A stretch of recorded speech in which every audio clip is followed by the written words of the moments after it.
Nazi International, Part 1, by Berk Gumus. September 18th, 2023, 710th. Contact Tuesday, the 11th of September, 2018, 2114 HHRS.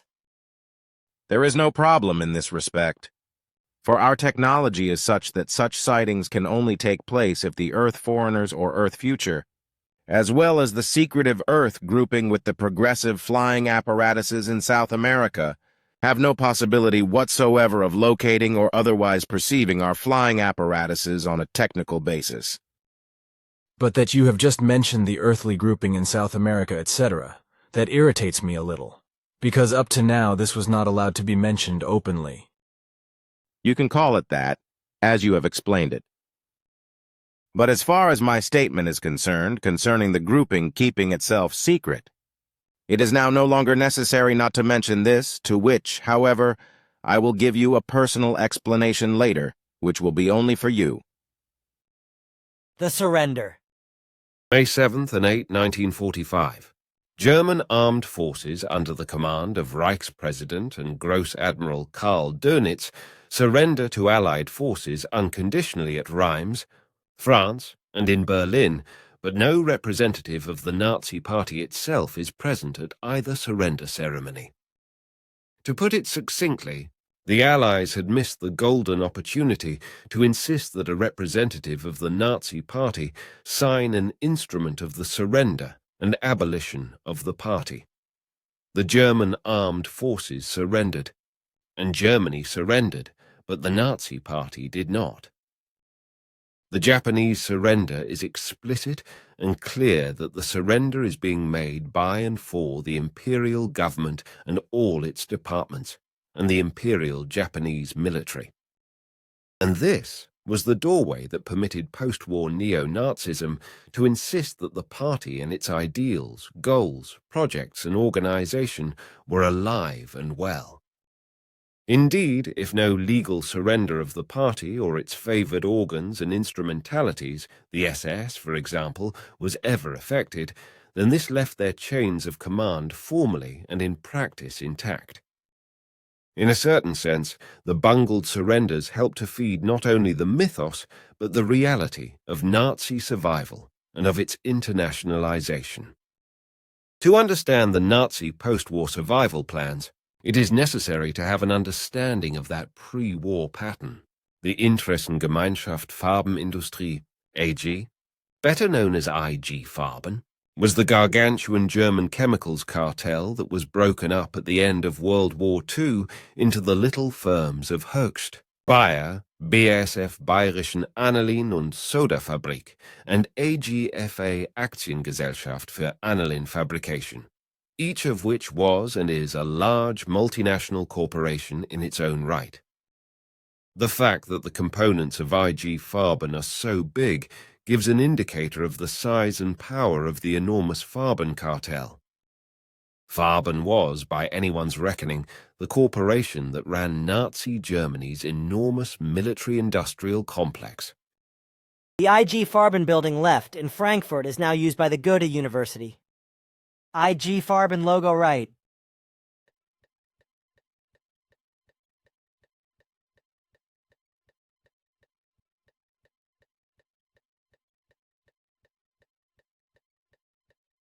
From Wikipedia, IG_Farben.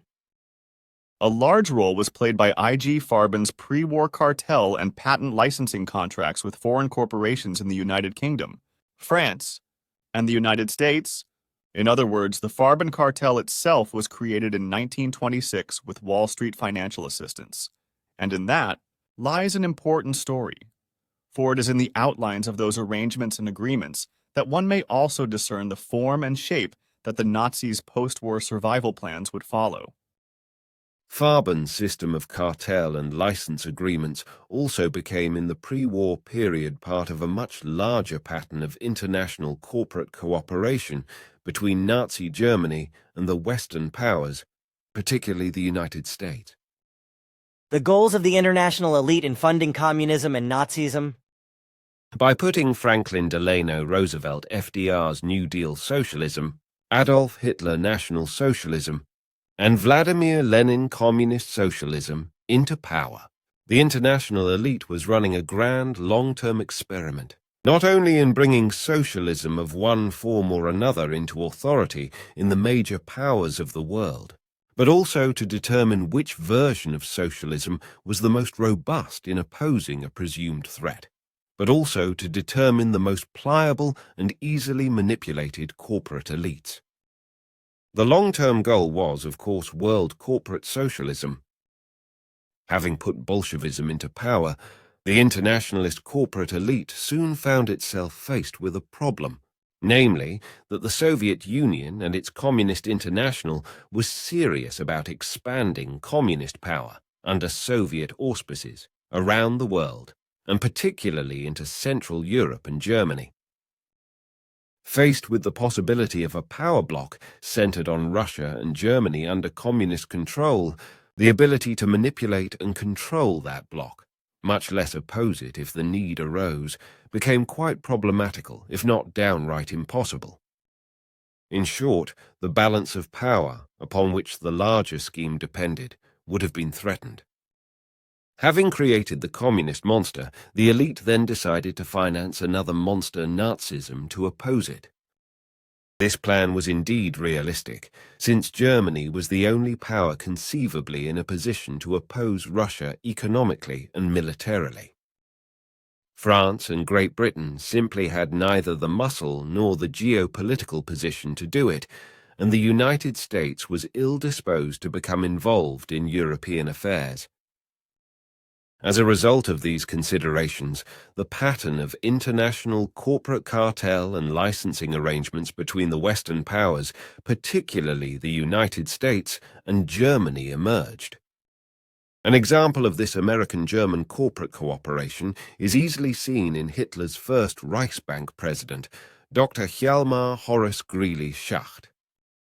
The Schacht family had its origins in New York, and Hjalmar Schacht himself worked for the prominent Wall Street financial house of Equitable Trust, which was controlled by the Morgan firm. And throughout his life, Hjalmar retained these Wall Street connections. Newspapers and contemporary sources record his repeated visits with Owen Young of General Electric, Farish, chairman of Standard Oil of New Jersey, and their banking counterparts. In brief, Schacht was a member of the international financial elite. He is a key link between the Wall Street elite and Hitler's inner circle. Dawes and Young plans. Since World War I had left the world's gold standard all but shattered in a tapestry of loans and credits, the outcome was predictable, particularly in Germany's case. The German government simply could not pay the reparations in any timely and meaningful fashion, and began deliberately to inflate its currency, paying the Allies back with increasingly worthless Reichsmarks, and ruining its own economy in the process as factories shut down and unemployment soared. It was clear that something had to be done, and the only country at that time that could do it was the only creditor nation in the world with enough liquid capital worth anything to loan, the United States. It is in this context that the 1924 Dawes Plan and the 1928 Young Plan emerged as the latest scheme of international capitalists to milk Germany for all she was worth, for the ruin of the Reichsmark provided them with a golden opportunity to float profitable loans with valuable American dollars to the German cartels in the United States. Both of these plans were engineered by these central bankers, who manned the committees for their own pecuniary advantages. And although technically the committees were not appointed by the US government, the plans were in fact approved and sponsored by the government. The essence of both plans was that the large US central banks floated German bond issues which were paid for by American dollars. In turn, part of these funds were then used by Germany to repay the war reparations imposed by the Versailles Treaty. Under these two plans, Germany paid out to the Allies about 86 billion marks in reparations. At the same time, Germany borrowed abroad, mainly in the US, about 138 billion marks, thus making a net German payment of only 3 billion marks for reparations.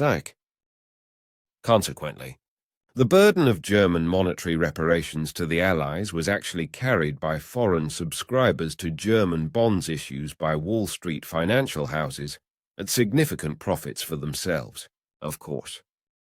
As will be seen in a moment, much of these funds were actually used by the German corporations, borrowing them to create the cartel system that dominated late Weimar Germany and that continued throughout the Nazi era.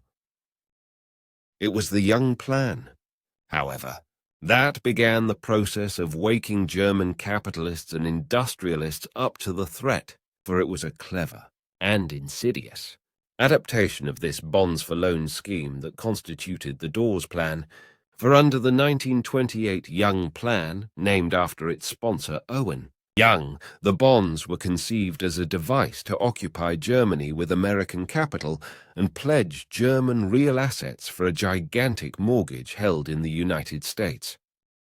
There was, of course, predictably a loophole granted to this scheme, for German firms with US affiliations evaded the plan by the device of temporary foreign ownership. Thus, the Allgemeine Elektrizitätsgesellschaft, or AEG, German General Electric, which was of course affiliated with General Electric in the United States, was sold to a Franco-Belgian holding company and evaded the conditions of the Young Plan.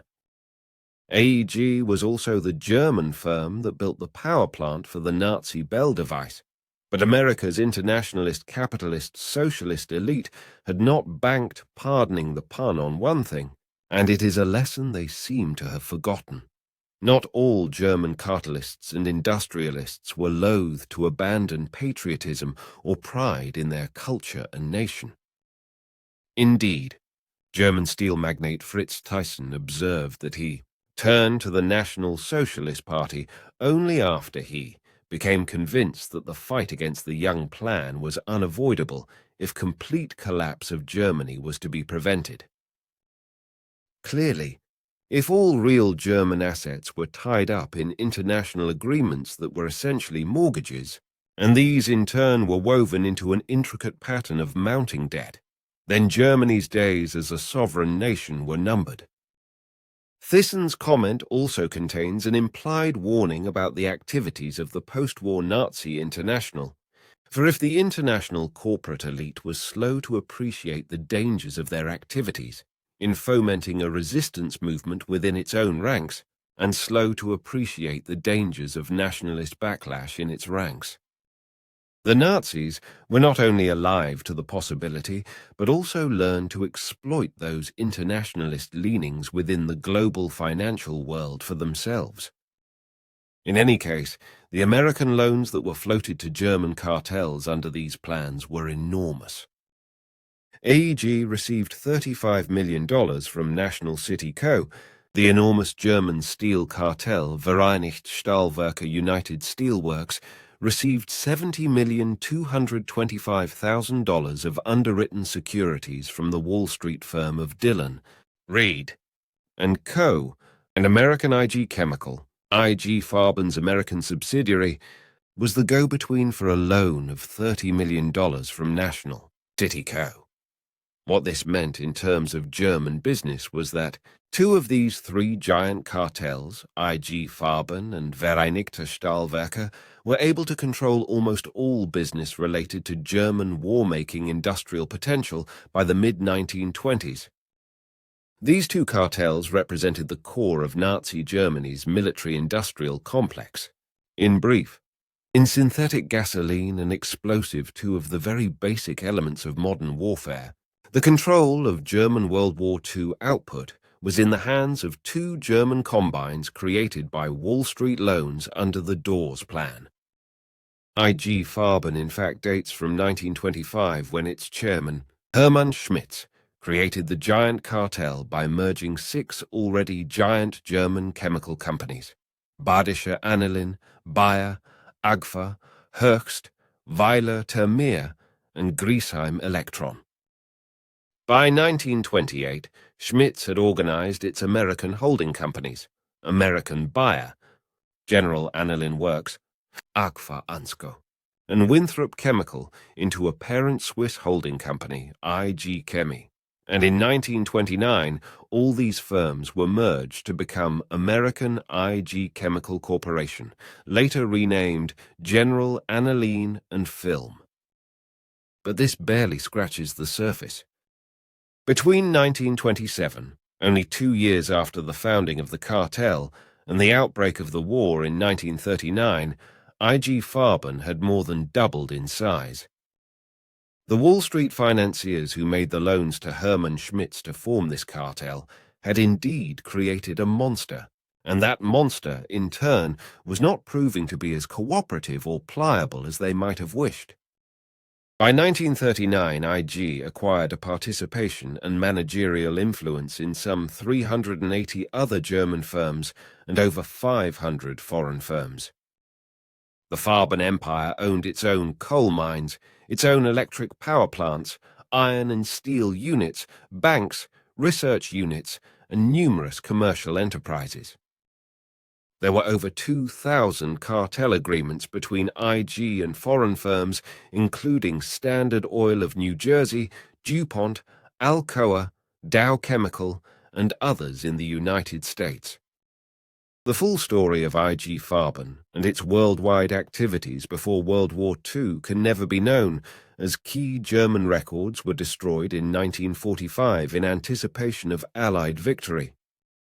In any case, these cartel arrangements were used by IG Farben to prepare Germany for war, both by acquiring technologies from abroad under licensing agreements, but also to deny Germany's enemies the ability to rely on similar technologies in their own war production. Under Farben's licensing agreements, the giant cartel obtained from Standard Oil of New Jersey America's process for making synthetic gasoline in return for a license to Standard Oil for Farben's synthetic rubber or Buna making technology. But the power of the corporation was such that, while it used Standard Oil's technology to make gasoline and oil for Hitler's tanks, bombers, and warships, it denied the Americans the ability to produce much-needed synthetic rubber, throughout and right up to the very end of the war. Additionally, Farben's global extent and penetration into foreign firms also provided it with a ready supply of very reliable intelligence on Germany's enemies' war production capabilities and production runs, affording Germany a very clear picture of her enemy's military intentions. But the important point to notice here, and it is one that Farben's elitist Wall Street backers only hints at, is that G. Farben, while a multinational global corporation in every modern sense, was a corporation acting always around a solidly German core and in the German national interest. These arrangements were used by IG Farben to advance Nazi policy abroad, to collect strategic information, and to consolidate a worldwide chemical cartel. It was a lesson the Nazi International would learn well. So organized was Farben's intrinsic rebellion against the very American international financial interests that set it up, that it had its own espionage office, its Berlin NW7 office. This unit operated under Farben director Max Ilgner, nephew of IG Farben president Hermann Schmitz. Max Ilgner and Hermann Schmitz were on the board of American IG, with fellow directors Henry Ford of Ford Motor Company, Paul Warburg of Bank of Manhattan, and Charles F. Mitchell of the Federal Reserve Bank of New York. Given Farben's behavior as a German multinational cartel, the presence of these prominent American executives on its American subsidiaries board can only represent the presence of dupes. Farben was playing Wall Street for all it was worth. Indeed, Farben far exceeded Wall Street's desires simply to have Nazi Germany act as a counterbalance to Soviet Russia, for it did more than just comply with orders from the Nazi regime. Farben was an initiator and operator for the Nazi plans for world conquest. In fact, the German army only rarely had to approach Farben. It is estimated that about 40 to 50% of Farben projects for the army were initiated by Farben itself. Farben was not content to play the Wall Street role of geopolitical counterbalance, and when Nazi Germany had overrun most of Europe by May of 1941, it was clear even to the Wall Street blockheads that had put both into power, that both monsters, Nazi Germany and IG Farben, had to be put down. But putting it down was not going to be easy. For consider all that has been stated thus far in terms of what power IG Farben actually wielded. It had penetrated the Federal Reserve Bank of New York, Charles Mitchell and Paul Warburg, penetrated Ford Motor Company Henry and later Edsel Ford, penetrated the Bank of Manhattan Paul Warburg, and Standard Oil of New Jersey, just to mention a few. Interesting things to mention is that of the more prominent Farben intelligence workers in NW7 was the Netherlands' Prince Bernhard, the founder of the famous Bilderberg Group. Another American multinational corporate giant that supported the Nazi Party was IT&T, founded in 1920 by Sosthenes Ben. While there is no evidence that IT&T supported the rise of Hitler prior to the war to the extent that other Wall Street firms did, IT&T certainly supported him during the war, since it made payments to none other than Heinrich Himmler via various IT&T German subsidiaries. More importantly, through its purchase of a large interest in the German Focke-Wulf Aircraft Company, IT&T was making profits from the German Focke-Wulf 190 fighter, Germany's most numerous and successful fighter, the better of the British Spitfire and the near equal of the American P-51 Mustang. With the prominence of the Bush family in American politics and scandals, from savings and loan scandal to the JFK assassination itself, where a G. Bush is mentioned in connection with trying to warn about the assassination, to the possible involvement of G.H.W. Bush in the October surprise affair, his role as an ambassador to Red China and helping broker the Nixon-Mao agreement that would ship American factories, jobs, and technology to that country, his role as a former director in the CIA, and his family's business ties to the Bin Laden family of Saudi Arabia, and of course to his and his sons' questionable legacies as presidents of the United States, and also as members of the famous Skull and Bones secret society at Yale University, it should come as no surprise that his family also has a connection to the rise of Nazism under Adolf Hitler. While there is no suggestion that Prescott Bush was sympathetic to the Nazi cause, the documents reveal that the firm he worked for, Brown Brothers Harriman, acted as a U.S. base for the German industrialist Fritz Thyssen, who helped finance Hitler in the 1930s before falling out with him at the end of the decade. From The Guardian. Come. The Guardian has seen evidence that shows Bush was the director of the New York-based Union Banking Corporation that represented Thyssen's U.S. interests, and he continued to work for the bank after America entered the war. The Guardian has seen evidence that shows Bush was the director of the New York-based Union Banking Corporation that represented Thyssen's U.S. interests, and he continued to work for the bank after America entered the war. That said, however, there was enough evidence in declassified U.S. National Archives documents to prompt one former U.S. war crimes prosecutor to argue that the late Senator Prescott Bush's action should have been grounds for prosecution for giving aid and comfort to the enemy. Whatever the legalities of the hypothetical case may be, and there are many, the documents themselves tell an interesting story. There are three basic sets, the first dealing with the Harriman Company and Prescott Bush's role as a director and shareholder in several Thyssen-controlled firms. The second set of documents relates to the seizure of company assets in America that were fronts for German firms, the Union Banking Corporation, the Holland American Trading Corporation, the Seamless Steel Equipment Corporation, and the Silesian American Company, all of which were ventures tied to Prescott Bush. The third set of documents relates specifically to I.G. Farben and its ties to Thyssen's Silesian steel and mining operations.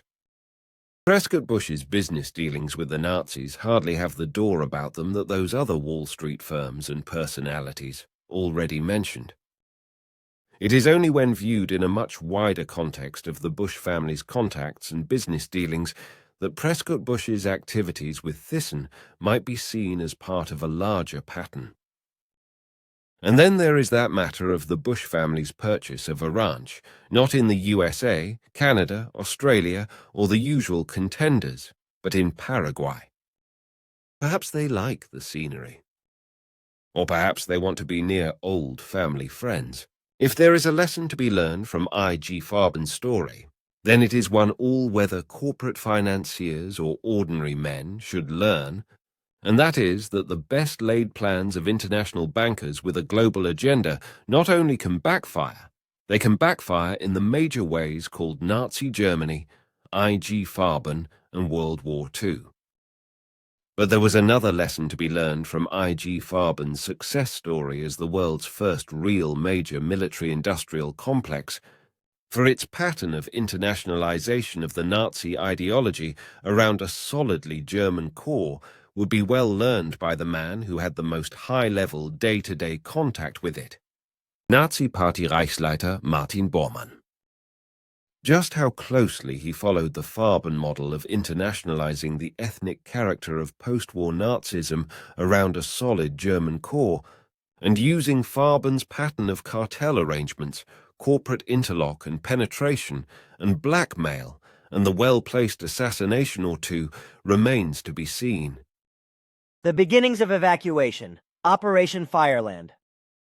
The military disaster of Stalingrad in the winter of 1942-1943, Martin Bormann and other top Nazi leaders began the quiet, tough, disorganized flight of capital from Nazi Germany to safe havens abroad, an operation codenamed Action Feuerland, Operation Fireland. The treasure consisted of hundreds of millions of Reichsmarks, boxes and boxes of gold and platinum, pearls and diamonds, crates full of the priceless art of Europe, and billionaire bundles of stocks and other securities. The loot was amassed in a series of bank safes and underground vaults throughout the Reich, until Martin Bormann was made aware of its existence by one of his many internal intelligence conduits. In late 1943, he took control of much, though not all, of this bounty, and informed Hitler of its existence and a plan he had formulated for its conservation. "Bury your treasure, for you will need it to begin a Fourth Reich," Hitler had responded. With this blessing, Bormann took control of as many as 6 U-boats, some of them unmarked, from Gross Admiral Karl Dönitz, and garnered the support of Generalissimo Francisco Franco to headquarter the U-boats in the Spanish port cities of Cadiz and Vigo. The U-boats for the next 2 years, supplied by cargo planes from Germany that transported the treasures to the coastal towns on the Atlantic, began a non-stop circuit transporting the treasure to the far southern reaches of Argentina, the region known as Tierra del Fuego, or Land of Fire. At their destinations, they were unloaded by Bormann's mysterious minions and deposited into a variety of international bank accounts controlled by a cryptic cabal of Bormann partners. This was Operation Fireland. With Action Feuerland, one sees the outlines of the post-war Nazi evacuation taking shape. As Party Reichsleiter, Bormann headed the Nazi Party's Auslands organization, the overseas party offices and network established prior to the Nazi assumption of power to keep Germans abroad abreast of developments in the party, and of course, to keep a watchful eye on their activities and that of their host countries. In short, the Nazi Party leadership gave Bormann access not only to all of Nazi Germany's political, military, and financial wheeler dealers, it also gave him control over its own independent party international espionage and fifth column network. Most importantly, all German businesses abroad were required, once the Nazis took power, to have their own Nazi Party Auslandsorganisation liaison men. In particular, all employees of the big three German banks, Deutsche Bank, Dresdner Bank, and Commerzbank, were required to be party members. In this way, Bormann had up to the minute an excellent intelligence on the international machinations of the global corporate elites. But it was Bormann's friendship with IG Farben directors Hermann Schmitz, Max Ilgner, and others that gave him access to Farben's far more extensive industrial espionage network, and that additionally provided him with the corporate networks needed to make his flight capital plan work. One city in particular was a veritable beehive of banking activity on behalf of IG Farben, Vereinigte Stahlwerke, AEG, Merck, Siemens, and other big German cartels. Buenos Aires. With the financial and corporate knowledge Farben placed at his disposal, with the control of the Nazi Party's own considerable finances and plunder, with his own party network of agents and enforcers in place, Bormann now had a vast overseas financial and commercial network to do his bidding. On August 10, 1944, an SS staff car flying the Nazi swastika and SS flags from its bumpers pulled up in front of the Hotel Maison Rouge, located on the Rue des Franco-Bourgeois in Strasbourg, nestled along the French banks of the Rhine River. It carried one SS Obergruppenführer Scheid, who doubled as Dr. Scheid, director of the industrial firm of Hermerdorf and Schönberg Company. Dr. Scheid had been ordered to chair a top-secret conference of German industrialists at the picturesque Alsatian city by none other than Reichsleiter Martin Bormann himself. The steps they undertook to put into place at the conference concerned more than just Germany, but indeed the whole post-war political and economic future of Europe, and for that matter, of the Nazi Party itself, and its goals and policies. The flight capital plans were variously known as Action Regentröpfchen and Action Adlerflug, Operations Raindrop and Eagle Flight, respectively. Scheid began the conference by informing the attendees that the Battle of France was lost, and that all industrial plants as could be evacuated to Germany were to be so. The Hotel Maison Rouge, as it is still seen to this day in Strasbourg, Alsace, France.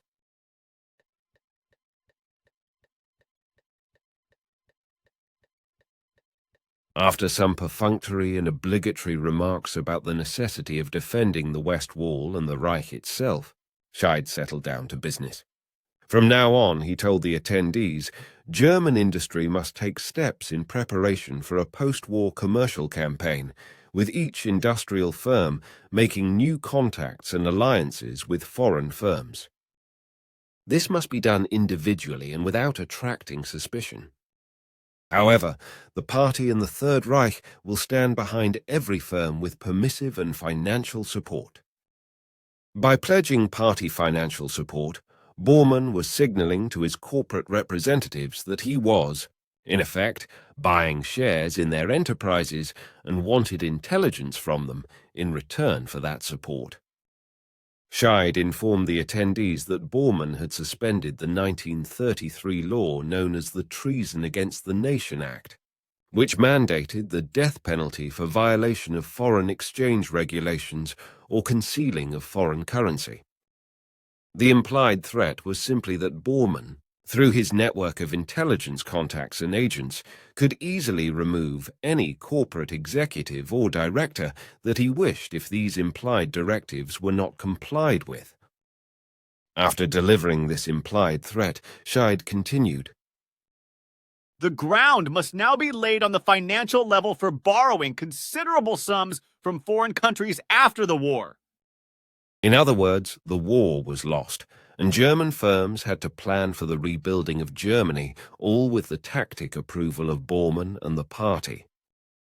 As an example of the kind of support that had been most useful to Germany in the past, Dr. Scheid cited the fact that patents for stainless steel belonged to the Chemical Foundation, Incorporated, New York, and the Krupp Company of Germany, jointly, and that of the United States Steel Corporation, Carnegie, Illinois, American Steel and Wire, National Tube, etc., were thereby under an obligation to work with the Krupp concern.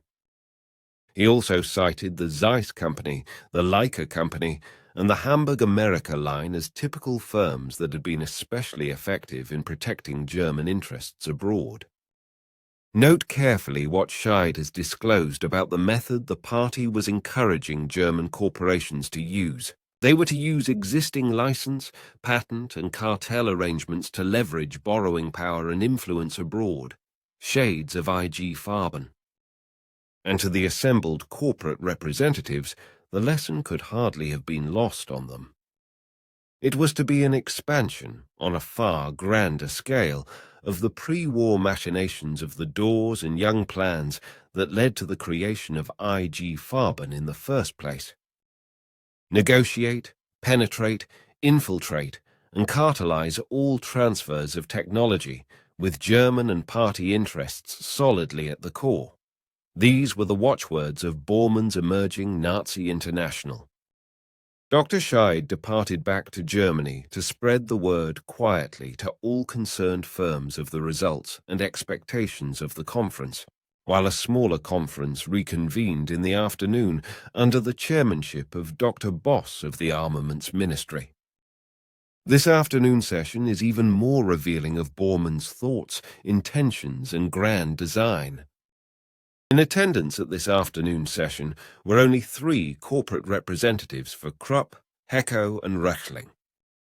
Dr. Bosse then made some interesting remarks, beginning by restating Bormann's belief that the war was all but lost, but that it would be continued by Germany until certain goals to ensure the economic resurgence of Germany after the war had been achieved.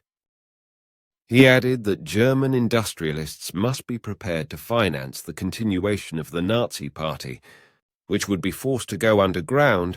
Bosse continued by outlining the way in which the Nazi Party and German corporations would liaise and what their goals were to be. From now on, the government in Berlin, meaning Bormann of course, will allocate large sums to industrialists so that each can establish a secure post-war foundation in foreign countries. Existing financial reserves in foreign countries must be placed at the disposal of the party in order that a strong German empire can be created after defeat. It is almost immediately required, he continued, that the large factories in Germany establish small technical offices or research bureaus which will be absolutely independent and have no connection with the factory. These bureaus will receive plans and drawings of new weapons, as well as documents which they will need to continue their research. These special offices are to be established in large cities where security is better.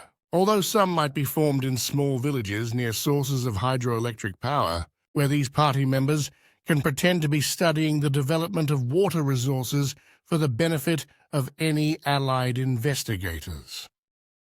Dr. Bosse stressed that knowledge of these technical bureaus would be held only by a very few persons in each industry and by chiefs of the Nazi Party. Each office would have a liaison agent representing the party and its leader, Reichsleiter Bormann. As soon as the party becomes strong enough to re-establish its control over Germany, the industrialists will be paid for their effort and cooperation by concessions and orders.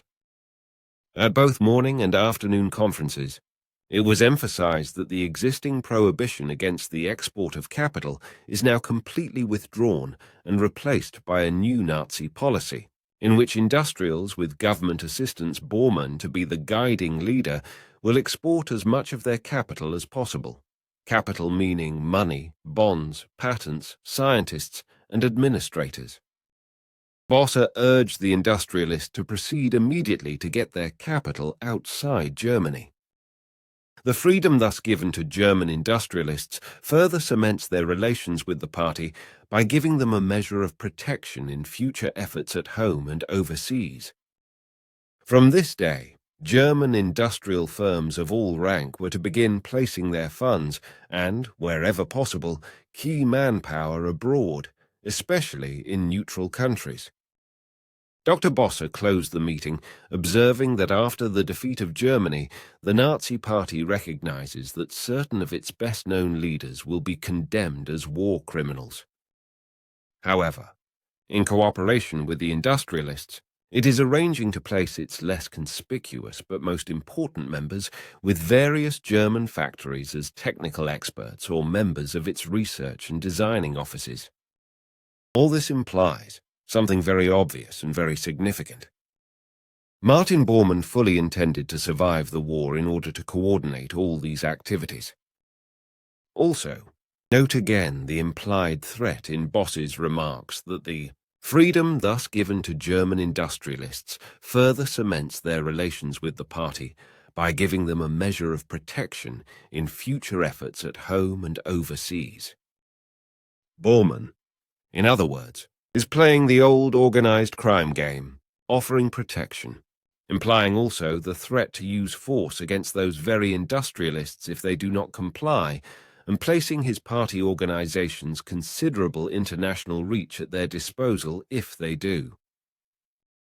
With the Strasbourg Maison Rouge meeting concluded, Dr. Bosse then telephoned Martin Bormann in Berlin over secure SS lines to inform him that all attendees, not surprisingly, had agreed to the terms and conditions of the conference. Bormann's next move, however, is revealing for what it says about the nature and mechanisms he hoped to use to construct his underground Fourth Reich and Nazi International, for he then telephoned Georg von Schnitzler, one of the members of the Central Committee of Directors of IG Farben. Von Schnitzler informed Bormann that the post-war dependency of the victorious Allied countries on IG Farben would be so great that despite German defeat, IG, in one way or another, could regain its position of control of the European chemical business.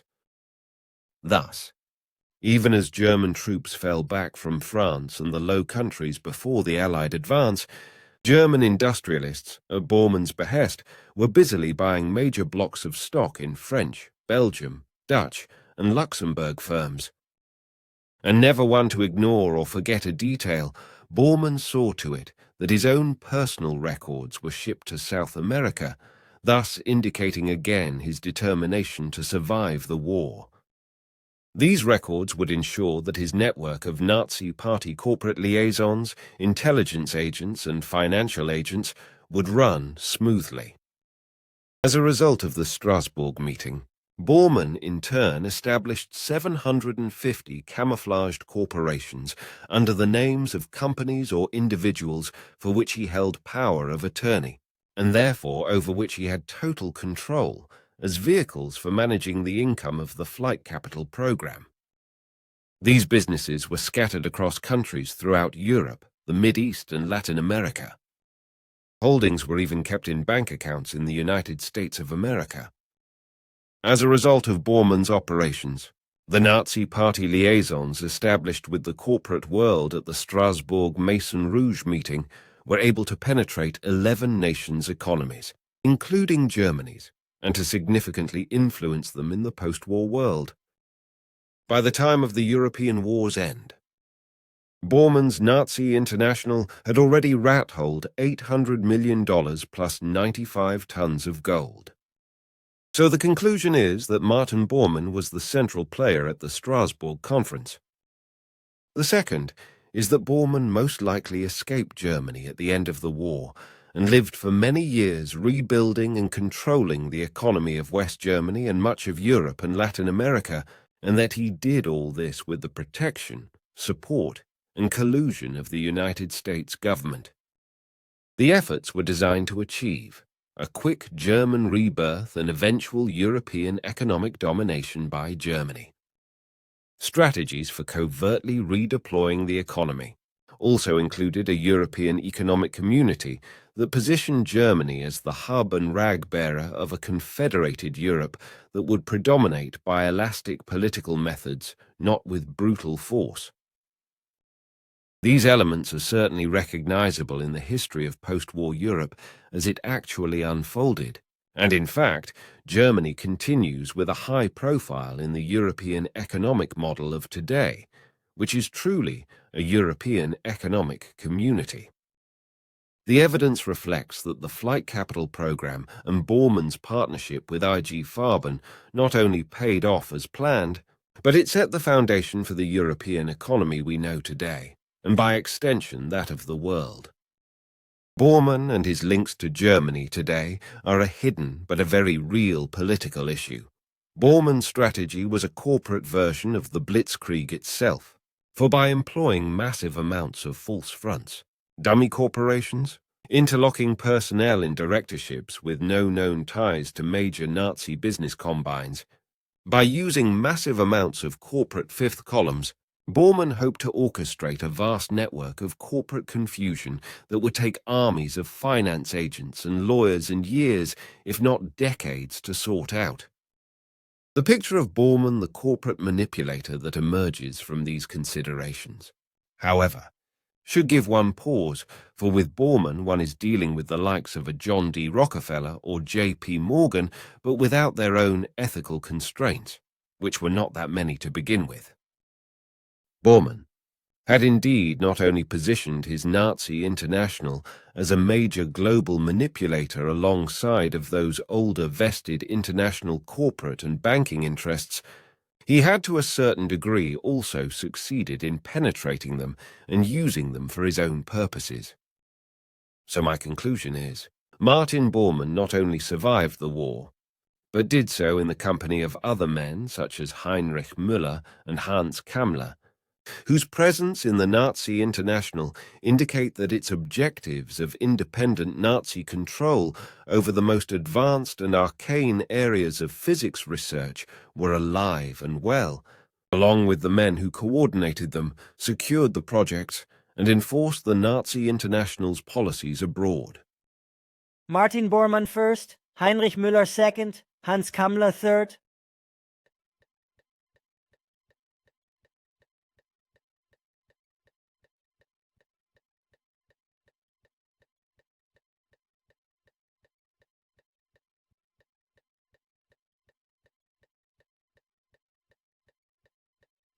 Much of the most highly classified Nazi secret weapons research, including their most highly classified weapon, the Bell, was coordinated by a super-secret think tank housed within the engineering division of the Skoda munitions works in Pilsen, Czechoslovakia. SS Obergruppenführer Dr. Ing-Hans Kammler headed the think tank. Born on August 26, 1901 in the German Baltic port city of Stettin, Kammler held a doctorate in engineering, and by dint of his command of all German secret weapons research and of the SS Building and Works Department, could tap into a slave labor pool of perhaps as many as 14 million people. Within the Skoda works, Kammler had established a think tank whose mission brief was to map out technology trees for first, second, third, and even fourth generations of weapons of every conceivable variety, including nuclear weapons and weapons far more destructive. Since Kammler also spoke Czech, his choice of Skoda inside of Bohemian Czechoslovakia to headquarter his think tank was entirely logical, for Bohemia had been made a Reich protectorate and fell under the immediate jurisdiction of the SS. The SS had, in effect, turned all of Bohemia into a military reservation which to enter or leave required proper SS authorization and clearances. The SS had in effect turned a whole country into the Nazi equivalent of the Nevada test ranges. And within this already cloistered country, Kammler had turned the engineering division of the Skoda works into the nerve center of a vast secret weapons empire, a veritable rat's run of underground laboratories and production facilities, many of which were never even known to Allied intelligence until after the war. This think tank existed behind a triple belt of security. The Kammerstab security itself was the last piece of the puzzle, because Kamla security was never breached. It was not breached by the US, British intelligence, or even Soviet intelligence, which thought they knew everything. Kamla was able to pull a cloak of obscurity over himself and his staff using a triple wall of counterintelligence units, the Political Counterintelligence Unit and the Industrial Counterintelligence Unit. This security arrangement was so successful that when the Allies began advancing into Germany in the early spring of 1945, nobody asked the local population anything about Kamla or the Kamla Group. Neither side knew anything at all about it. By the time the boots on the ground realized who Dr. Kamla and his organization really were, his very name became a forbidden subject. This was probably so lest the other Allied powers, especially the Soviets, learn of any potential treasure trove of scientific secrets. Moreover, this triple belt of security not only answered to Kamla, but to another notorious figure in the Third Reich, Heinrich Müller, head of the Gestapo, and whose very nickname Gestapo Müller says it all. In any case, Kamla's think tank was never penetrated.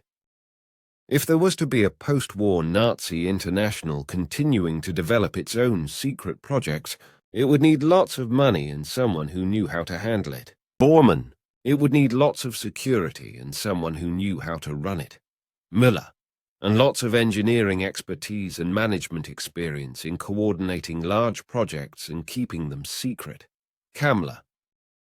Toward the end of the war, we find Bormann giving direct command of all of Germany's heavy lift aircraft, the Luftwaffe unit Kampfgeschwader 200, to Kamla, which he then most likely used to smuggle himself and Nazi Germany's most sensitive secrets, including the Bell, out of Europe. Small wonder, then, that suspicions always abounded after the war that Bormann and Müller had also escaped after carefully contriving their deaths. 254th Contact Tuesday, the 28th of November 1995, 2333 HRS. These flying gyroscopes had already been further developed in Germany and achieved test flights that produced good results. Today's South American group? Your assumption is correct. And all this could happen under the eyes of the Gestapo? Many of the major Gestapo and SS leaders were involved and secretly working to keep the rest of the world ignorant of the constructions and test flights, etc. And when the end of the war came, they fled to South America with all their material and all their people. This was not a difficult undertaking for them, because the flying gyroscopes were already so airworthy that they could circumnavigate the Earth non-stop and transport away all materials and people before the Allied forces could seize them or find out anything about these secrets. However, it must be said that there is also other evidence on how major Gestapo and SS leaders fled to South America, maybe even without the help of the flying gyroscopes as mentioned above in the contact report. Bormann gave Kamla the control over Germany's last remaining Ju-390. Allegedly, only 2 Ju-390s were ever built, the only plane capable of flying a heavy load, the Bell and/or its priceless project documentation, without stopping from Europe to Latin America. Classified intelligence reports from Argentina and Poland suggest that the second Ju-390 was flown to a jungle airstrip in Entre Rios province, Argentina, in May 1945, and was then broken up on a German-owned ranch in Uruguay, with parts dumped into the Rio Pirana, near Paysandú. The likely location for a jungle or bush airstrip appears to have been in the upper reaches of the Rio Pirana between Uruguay and Argentina, possibly around Concordia.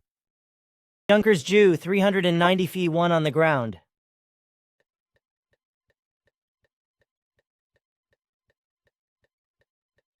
From German Wikipedia, Junkers _Ju _390. Bormann's Nazi International would need as a base of operations, given the intention to continue independent research and given a presumptive intention to orchestrate economic and political events for an eventual recrudescence of Nazism. Bormann would need a neutral country large enough and with enough wilderness or remote areas to safely house large amounts of people. Similarly, it must also be accessible. The government must be friendly to Nazism and amenable to a large Nazi presence. The country must be technologically sophisticated, enough to support whatever scientific research projects the Nazi International wish to accomplish, or able to import sophisticated equipment via German business contacts when needed. There must be a sufficient territory within the country to hide such project, or at least keep it as far from public scrutiny as possible. Thus, on this view, even nationalist Spain is out, as is Sweden, Portugal, etc. In short, a European base for the Nazi International, much less any research project it may wish to continue, is out of the question. There must be sufficient German business penetration to permit the easy transfer of funds into and out of Nazi accounts, and also permitting the liquidation of harder assets into liquid capital. And there is one more item to add to the list, given the Vatican's well-known participation in helping fleeing Nazis. It most likely will be an area with a predominantly Roman Catholic population. When one considers this list, Latin America immediately offers itself as a fulfillment of most of the criteria. However, the requirement of a Nazi-sympathizing government narrows the list down substantially to Chile, Argentina, Bolivia, Paraguay, and to some extent, Brazil. And of these 5, there is one in particular that stands out, Argentina, but more about that in Part 2. 236th Contact Thursday, the 26th of April, 1990, 003 HRS. Who is behind this? And why did one once again want to make me have a Nirvana ride? Apparently, some heroes are involved again, who are located somewhere in the Milky Way, because the Earthlings do not have such technological possibilities as you mentioned them in your explanation. Or should the Brazilian minions or the heinous ones of Argentina and Bolivia be behind this? But no, they should not even have such possibilities, right? 533rd Contact Thursday, the 5th of January, 2012, 2304 HRS. What about the fact that the Earthlings have also been watching me, the various military and secret services, as well as that group in South America, which emerged from fugitive Nazi engineers, which built flying discs in Germany and then later in the USA and in South Africa? I knew about that, but is there anything special about it, in particular whether such flying discs are still being produced today and whether they still fly around the world? None of this has changed. Not even the fact that certain states continue to work within the same framework, and that the Nazi flying apparatus technology captured by the war victors continues to be worked on, as do many descendants of Nazi engineers who have been trained as engineers and who can also work on Nazi techniques relating to flying discs, etc., and show good results. Mainly in South America, but probably not only in one country, right? That is correct. Source: Nazi International, The Nazis' Post-War Plan to Control Finance, Conflict, Physics, and Space, by author Joseph P. Farrell, published in 2009.